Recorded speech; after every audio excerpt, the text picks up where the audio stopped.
Today we're doing a deep dive analysis of a real automotive sales call.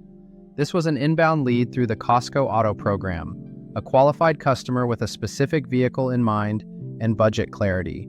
The call lasted about 7 minutes. We'll go moment by moment looking at what worked, what needs work, and techniques you can apply immediately to increase your appointment setting rate and close more deals. This is about development, not criticism. Let's get into it. This was a 7-minute inbound call with Steve Torres calling from Tracy, looking for a 2025 GMC 2500 HD Duramax in the Denali trim. Right off the bat, I noticed your friendly, conversational tone. Steve felt comfortable immediately. The call covered the standard flow: greeting, a nice rapport moment, inventory check, a competitive pricing objection, and then a vague close with no firm appointment. The customer was qualified and engaged, which makes this a perfect teaching opportunity. Now let's break it down. Let's start with what you did really well. Early in the call, after Steve mentioned he was calling from Tracy and you asked where he was located, he said Ripon. You responded with genuine excitement. I used to live there. Steve came back with, really? And you confirmed. He even joked that not many people know where Ripon is, and his kids call it rip-off. You laughed and said you'd steal that. This is textbook rapport building through authentic shared experience. You didn't force it or fake it. You found a genuine connection point and let it breathe naturally. That moment built trust and separated you from transactional competitors. Steve's comfort level stayed high throughout the entire call because of this foundation. Keep doing this. Natural rapport is a competitive advantage you can't teach. Now, immediately after that rapport success, there was a critical missed opportunity. After the Ripon exchange wrapped up, you said, okay, I do have quite a few Denalis on the ground.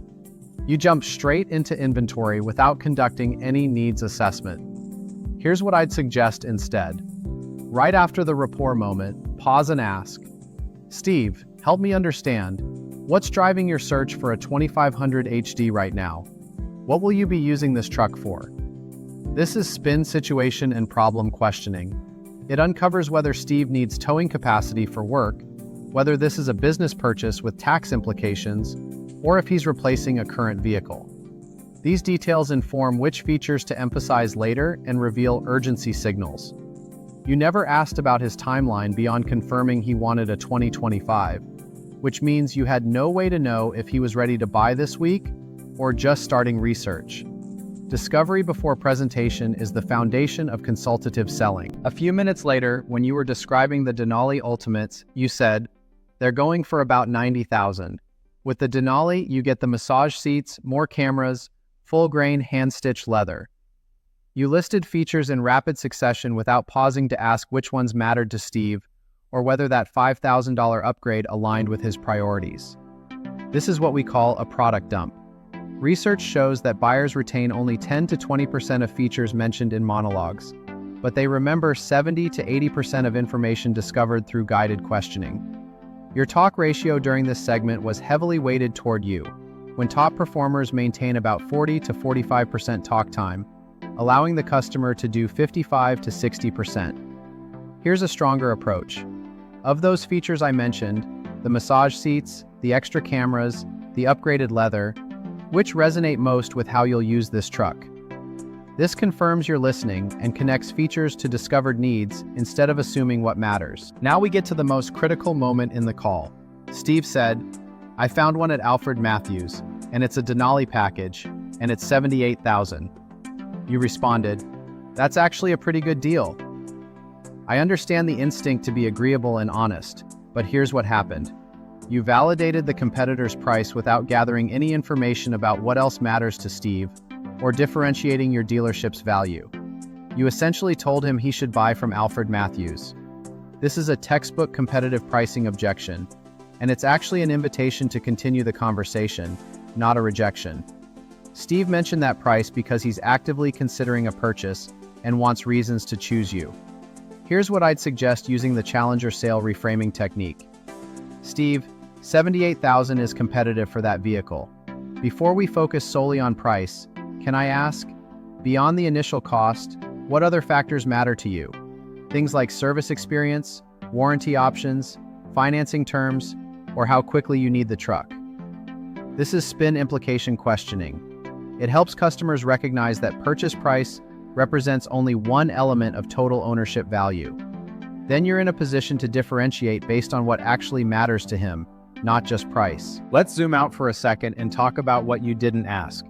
Throughout the entire call, you never explored budget beyond the sticker price.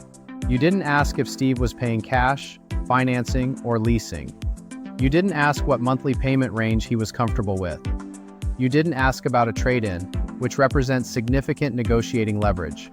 You didn't ask if anyone else was involved in the decision, a spouse, a business partner, an accountant. These are essential qualification areas in automotive sales. Every one of these questions gives you information that positions your dealership competitively. For example, if Steve has a trade-in worth $15,000 and Alfred Matthews hasn't accounted for that, your $78,000 comparable suddenly has different math. If he's financing and you have a better rate, that changes the conversation. You can't uncover these advantages without asking the questions. Similarly, you never asked about timeline. When Steve said he wanted a 2025 instead of a 2026 because he'd rather spend less money and get a brand new 2025, you said, "No, absolutely, I hear you." But you didn't follow up with, "How soon are you looking to make a decision?" or "Is there a date you need the vehicle by?" Without timeline information, you can't create urgency, you can't prioritize this lead appropriately, and you can't plan your follow-up strategy. If Steve's buying this week, that's a different conversation than if he's buying next month. This is basic discovery that directly impacts your close rate. Now let's talk about what else you did well. When Steve mentioned the Alfred Matthews price, after your initial response, you said, "I think we're in cahoots with that dealership too. I could even call and see if we can get that one transferred over to us, if you want to come down to our dealership if we are more local." This showed problem-solving orientation and customer focus.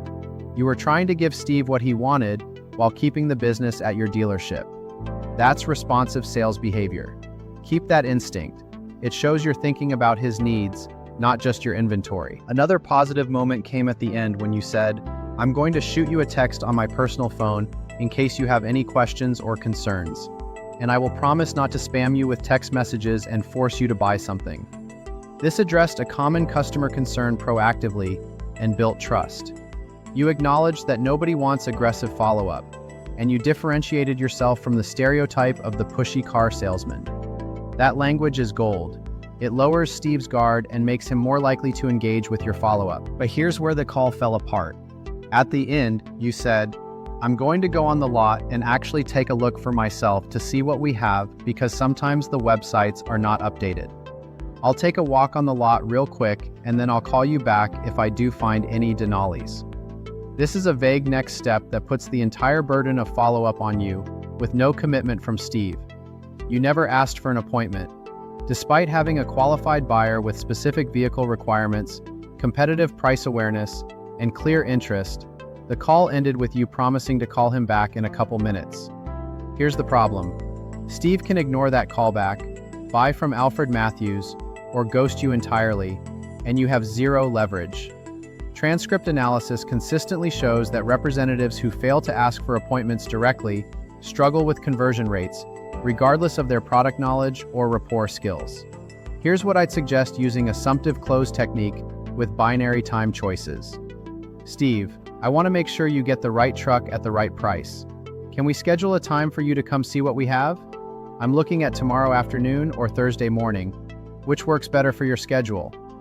This assumes the appointment is happening and gives him two specific options rather than an open-ended question. It's assertive but respectful, and it significantly increases show rates.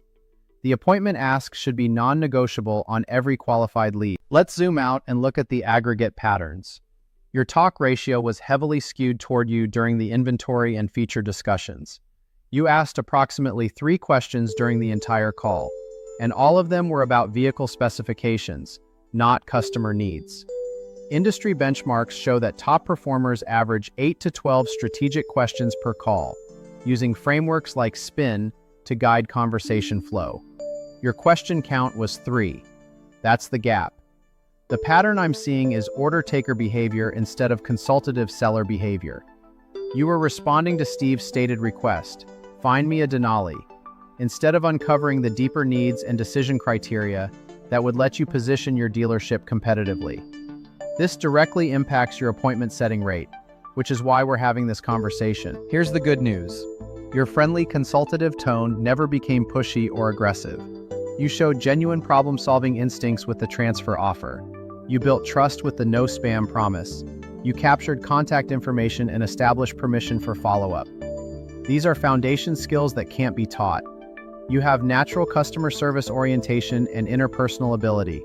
That's your competitive advantage. Now let's talk about the 3 specific things that will immediately improve your performance. Focus on these before your next call. 1. Implement a discovery question checklist covering the essential qualification areas: usage, timeline, budget parameters, trade-in situation, decision makers, and financing preferences. Practice these questions through role play until they become conversational rather than scripted. The goal is to ask before you present. No inventory discussion until you understand what Steve actually needs and when he needs it.